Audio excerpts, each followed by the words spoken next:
Hello everyone. Student life में सबसे important चीज़ क्या है?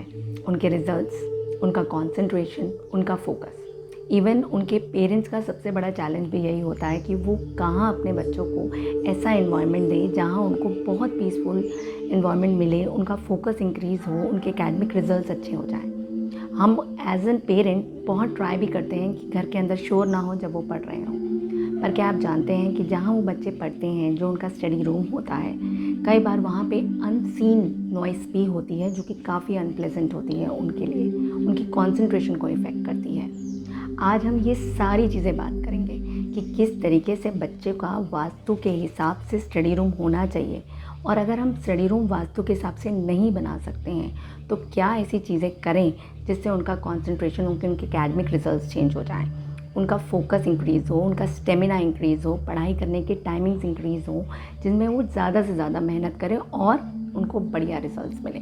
My name is Ekta Sagar Sahu. I am astronumerologist, Vastu expert and spiritual energy healer. तक आपने मेरे चैनल को सब्सक्राइब नहीं किया है तो please do like, share and subscribe my channel and share this video with the maximum people, where parents and students both can take a maximum advantage of the remedies that I am going to share today, and they can bring a beautiful academic result in their life. Student room या आपके kids का कमरा जहाँ भी वो बैठ के पढ़ाई करते हैं, वास्तु के हिसाब से घर के नॉर्थ ईस्ट या नॉर्थ डायरेक्शन में होना चाहिए। मैक्सिममली आप उसको वेस्ट डायरेक्शन में भी लेके जा सकते हैं। बट अगर आपका इस डायरेक्शन के हिसाब से घर में स्टडी रूम या किड्स रूम नहीं बना हुआ, तो आपको उनका स्टडी टेबल इस तरीके से प्लेस करना है कि उनका फेस या तो ईस्ट की तरफ हो या नॉर्थ की तरफ हो। उनका टेबल जब वो पढ़ाई करें तो सामने ईस्ट या नॉर्थ आए, then it will be beneficial for them.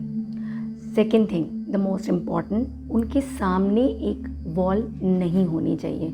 अक्सर जब मैं वास्तु करती हूँ, लोगों के घर जाके देखती हूँ, तो उन्होंने अपना स्पेस पॉइंट ऑफ व्यू से टेबल इस तरीके से लगाया होता है कि वॉल होगी, फिर टेबल होगा और फिर स्टूडेंट बैठा होगा। This is wrong. व्हेन एग्ली उसके सामने एक वॉल होती है तो उसके आगे कुछ भी देखने के लिए नहीं होता है। दैट इज़ ट्रू, उनका कॉन्सेंट्रेशन से फोकस अच्छा होता है, बट आप ये देखिए कि उसके पीछे कोई भी बैकअप नहीं होता, उसको कॉन्फिडेंस फील नहीं होता। तो ऐसे में हमें अपना बच्चों का स्टडी टेबल लगाना चाहिए कि उनके पीछे वॉल हो और सामने जो टेबल हो उसके सामने काफ़ी स्पेस हो। अगर आप ये भी नहीं कर सकते हैं, आपके पास स्पेस कॉन्स्टेंट है, तो एटलीस्ट उसको वॉल के साथ बिल्कुल चिपका के मत लगाइए। There should be a 4 inches gap between the wall and the table where a person can walk. आराम से वो वॉक कर सके, उस बीच में इतना स्पेस ज़रूर होना चाहिए।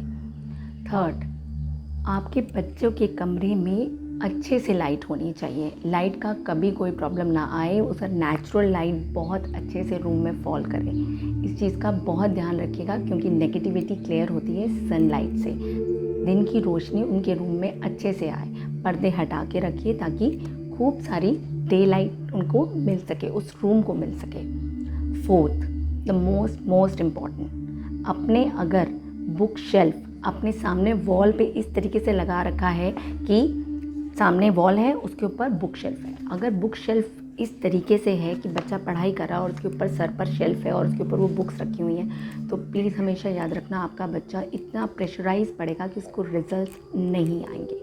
उस पर प्रेशर हमेशा बना रहेगा, या तो टीचर्स का, या रिजल्ट्स का, या पेरेंट्स का, या पेयर ग्रुप्स का, बट वो कभी भी अपनी स्किल्स को एनहेंस नहीं कर पाएगा। This is the smallest and the biggest remedy that I am telling you and I am sharing you, कि कभी भी आपकी बुक्स इस तरीके से प्लेस नहीं होनी चाहिए कि वो ओवरहेड हो, आपके सिर के ऊपर हो, आपके ऊपर प्रेशर क्रिएट करे। पढ़ाई हमेशा हमें एनहेंस करनी है, एजुकेशन में हमें रिजल्ट्स लाने हैं। प्रेशर पॉइंट ऑफ व्यू से पढ़ेंगे तो रिजल्ट्स नहीं आएंगे। तो फिफ्थ पॉइंट, अगर आपको लगता है कि आपका बच्चा बहुत मेहनत करता है, सिंसियर है, उसका कंसंट्रेशन अच्छा है, वो बहुत मेहनत कर रहा है, फिर भी उसके मार्क्स अच्छे नहीं आते, उसको रिज़ल्ट नहीं मिलता उस तरीके से, वो बहुत जल्दी मायूस हो जाता है, तो उसके लिए आप प्लीज़ चेक करिए कि क्या उसके ओवरहेड, आपके वो जो छत है उसके ऊपर से कोई बीम तो नहीं निकलती जब वो पढ़ाई करता है। अगर ऐसा है तो प्लीज़ उसका जो डायरेक्शन है, जो उसका टेबल है, जो उसका स्टडी टेबल है जहाँ रखा हुआ है, उसको आप चेंज करिए। क्योंकि जब हमारे सर के ऊपर से बीम निकलती है तो हमारे ऊपर प्रेशर बढ़ता है, हमें रिजल्ट्स नहीं मिलते हैं, हमारी मेहनत को जो रिज़ल्ट आने चाहिए वो नहीं मिलते।